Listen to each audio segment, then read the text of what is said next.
My name is Adrian Nantchev, and this channel is all about helping you become a remarkable entrepreneur. So click on the subscribe button below and press the bell notification next to it for the latest uploads. Now, competition is not so common. Competition really means that there's a business that you're competing with in a sector, in an industry. But the interesting thing about entrepreneurs is that, relatively speaking, relative to the population, for example, of your country, there is no competition. It's ridiculous. It really is ridiculous. Take, for example, 10 people, and 9 of them think starting a business is risky, is not safe, it's not the smart option. So these 9 people will then go out into the world and chase jobs. And there's only, say, 8 jobs in existence. So there's more people than vacancies. So that means out of those 9 people, 1 of them will be unemployed. These people will find a job successfully or such, and this one will be unemployed. What's called the paradox of perceived competition. These 9 people think getting a business or starting a business is risky and dangerous, whereas getting a job is safer and smart. But this one guy that goes the opposite direction and starts his own business has got little competition.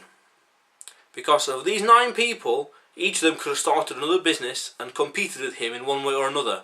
But because they decided to chase jobs instead, this one guy has got no competition, or relatively no competition, relative to the population of the country he lives in.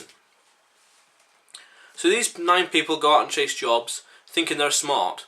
Okay, other one, no competition, his business thrives, it's all down to him, he's the really smart person because he realises that all his success, all his defeat, everything is his responsibility. So he's on his game. He's like really pushing hard to be top business and to be damn performance, damn good performance. So it's the paradox, because these 9 people think it's safer, whereas if the boss is not happy with them, or they're not performing, or anything like that, or their contract ends, they're gone. They'll quit, they're fired, or ends, termination, employment ended, and they're back unemployed and looking for something else. There's no such thing now as a job for life. But starting your own business, 1, generally speaking, you're not going to fire yourself, and 2, there are always more customers to buy from you once you've got the system set up and the process and all the rest, like a funnel. You see,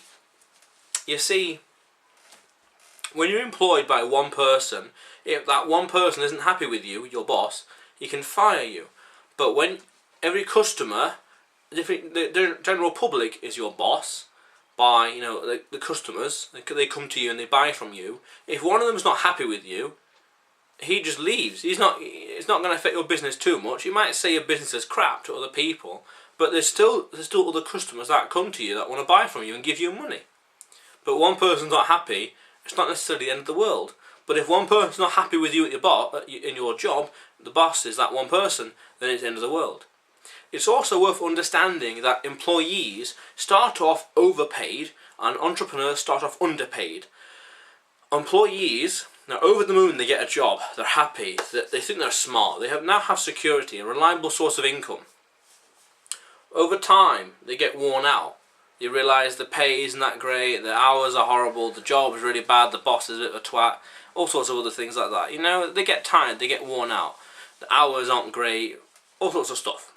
Whereas the entrepreneur starts off underpaid. He starts off fresh, a new business. I started something new recently. I personally started something new recently, and it's totally fresh, totally new. So it starts off underpaid, but over time he realises what he's doing, what he does wrong, what can he do differently, how can he change, how can he pivot, how can he tweak, new sources of traffic, different products, different pricing. He realises his mistakes, he makes mistakes and corrects his mistakes. He does things, he is allowed to make mistakes, he corrects it, and over time, struggling up and down, good days and bad days, his business turns around and suddenly he's overpaid. He's overpaid and the employee is underpaid. The employee is worn out, knackered and tired, like, ugh. The entrepreneur is overpaid. He now has enough surplus to build a team, automate things out, leverage other people's time, hire people, and so on and so forth. It's a case of persistence, time, and reflection. What is called reflection in action. Realising what mistakes you've made and then correcting your decisions and actions there and then. And always moving forward, always learning your stuff. So that is how there's like no competition out there, because other people are trying to find jobs. So the question of the day is, how much competition do you have? How much competition do you have?